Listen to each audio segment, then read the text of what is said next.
Hey guys, is the most busiest day of my life at talagang busy yung kitchen at marami tayong ginawa. Lalo na today is alaga tayo ng sakit. Bigla na lang nagkaroon ng lagnat si Ina. So ayan sila. Dumating na rin si JJ ngayong hapon at ayan, nakaupo sila at nanonood ng TV. Magulo ang bahay. Alam nyo naman, pag may mga bata, hindi perfect at hindi malinis talaga yung bahay.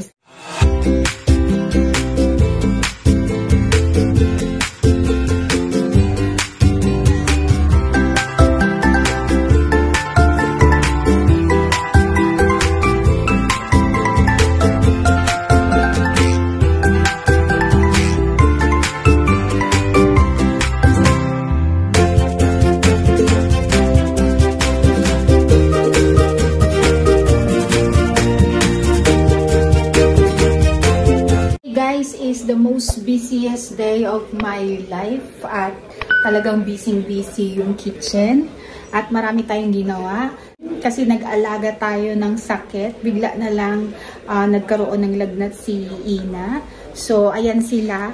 Dumating na rin si JJ ngayong hapon at ayan, nakaupo sila at nanonood ng TV. Ayan guys, medyo magulo ang bahay. Alam nyo naman, pag may mga bata, hindi perfect at hindi malinis talaga yung bahay. So, I know sa mga mother and father or parents na nandyan, alam nila yung tinutukoy ko na pag merong mga bata sa bahay, hindi talaga maiiwasang magulo. So, ayan guys, nilalagnat siya. Pero medyo magaling-galing na kasi nga, ayan, medyo nakakanood na ng TV. Pag sobrang sakit yan, tulog yan. At hindi talaga kikilos. Anong ginagawa mo na? Ha? Ayan. So, willing-willing pa rin siya dun sa binili kong, ay, ganito guys, oh. So, ito, pag meron kayong chances, makabili ng ganito sa Daiso. Chonon lang to. Being creative yung mga bata. Puking lang to eh. So, ayan yung mga... Sabi, hindi na namin na-unbox ito kasi nga, nagmamadali na silang gawin. Tapos si Jejong, ayan, nanunood. Tapos ayan, habang nanunood siya, meron siyang Lego na nabili namin sa Ukay-Ukay. Ito guys, oh, chonon lang to. Dalawang formation siya ng robot. So, yan, maganda yung nabili namin sa Ukay-Ukay. So, how much is this one na? 2,000. Okay, so nanunood siya ng TV. Ayun yung aking DIY. Sabi ko walang makikialam. So, ang gulo ng bahay. Ayan, kasi nakabalandra siya. So, dahil nga nandito sa bahay si Ina at favorite niya yung aking nag-request siya actually na magluto ako ng arroz caldo. So, eto guys, yung aking niluluto. Init ko lang tong arroz caldo ko na merong isang maliit na manok.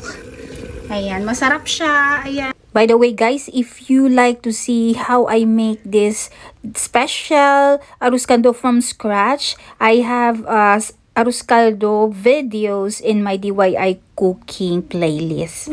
Uong. Ayan, aphrodisiac yan at for side dish. So, hindi pa siya luto. Mordok roots, pampalakas at pampagana ng katawan guys. It's good for your health. Tapos gumawa din tayo kasi nakadaan tayo. Pinapunta namin sa hospital si Ina. Ayan, so eto yung kimchi or cucumber kimchi na ginawa ko. Ginisang talong, ayan, for anti-cancer. At itong ginisa din siyang dilis at stem ng garlic flower. Tapos, kaninang umaga nagluto tayo ng ganito. Medyo natutong yung dito sa taas. Pero masarap yung lasa. Ayan, dalawa siya. And ito yung cupcake mold or cupcakes na shape. Ayan. So, if you are looking for an upa or meron kayong mga boyfriend na Korean, siguraduhin nyo na yung magiging asawa nyo ay nakabukod kayo sa isang bahay. Kasi nga, ang extended family dito, pag ganun ang kasama mo sa isang malaking compound, madami kang pakikisamahan at madami kang pagsisilbihan at talagang be patient. Anyway, if you love really somebody and you really like, there is a solution with that. Pero yun lang yung may papayo ko. Hanggat maaari, alamin nyo muna yung family background at kilalanin yung mga ang mapapangasawa nyo. Ayan. So, ako, palagi kami nag-aaway ng asawa ko, pero there is always like that. At anyway, hindi naman yung ganun katinding away. Talagang petty away lang. Pero pag meron talagang matinding away na kung mahirap, so ang magiging solusyon na lang is divorce, kasi nga may divorce dito. So kailangan nyo rin talagang keep the patient, be thoughtful, be respectful sa lahat, and be adjusted. At saka maging mapamatsyag sa paligid kung anong dapat gawin, yung ganyan. Tapos, continuous pa rin ang learning. Kahit sa mga ugali ng mga tao, makipagkaibigan, maging mabait, ganyan talaga. Maging magalang sa lahat. Ayan. Kahit na hindi sila kagalang-galang, maging magalang. So, I hope you like my videos for today. Payo ko lang sa inyong mga merong gustong magkaroon ng upa na Pinay or Pinoy out there, kailangan matutunan nyo yung paggawa nito. Lalo na pag ang asawa mo ay nasa extended family. Ayan, matututo ka. Anyway, ihanda mo na yung sarili mo pag pumunta ka dito sa Korea. So, yun lang masasabi ko.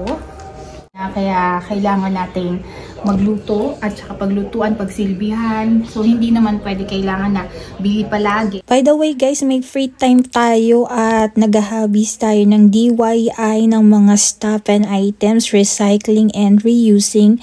And then we're selling sometimes some of the pins that we're making. So, ito yung mga nagawa kong mga items, a poodle that made it so yarn and recycled material. So as you can see, sometimes I had my live streaming and also my DIY videos dyan sa aking playlist. So para hindi tayo overthinking and ma-stress sa mga iniisip at mga problema natin. Lahat po tayo may problema. So gumagawa po tayo ng mga magagandang bagay katulad nito. It's actually great for giveaways, gift-giving, business na rin, and for selling, guys.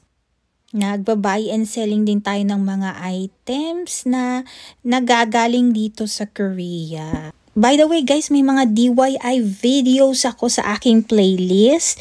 Ang mga videos na nagtutuloy ng mga DIY projects, kasi ito talaga yung hobbies ko at talaga nakaka-anti-stress, talaga nakakawala ng stress sa mga isipin at mga problema. Ang ating model palagi sa huwag magulo sa ginagawa nating headband. So imagine niyo ang ganda niyan, guys. Ito pa. Ito pa daw. Ito pa. So pretty, diba? How it is? Yan guys, tuwang-tuwa ko ngayong araw na to kasi yung mga pin na ginagawa ko, merong nag-wholesale sa akin. So ito yung aking pera. So this is actually 70,000 won. And it's good for me kasi easy money na to. Pinakyaw niya lahat ng aking scrunchies. And early in the morning, meron akong ginansya and benta. So I'm happy. Kahit nandito ko sa bahay, meron akong pera and at the same time kumita ako. Hindi lang ako nakanganga, guys. May ginagawa ako dito at hindi to tayo na nag-iisip din tayo ng mapupuhunan natin at may gagawin tayo para feeling ko kasi nakakataas ng moral pag may pera tayong naipapasok sa bahay. So, hindi po tayo tamad-tamad lang. So, if you have any questions about buhay dito sa Korea, please don't hesitate to give a comment or magtanong po kayo. Salamat po!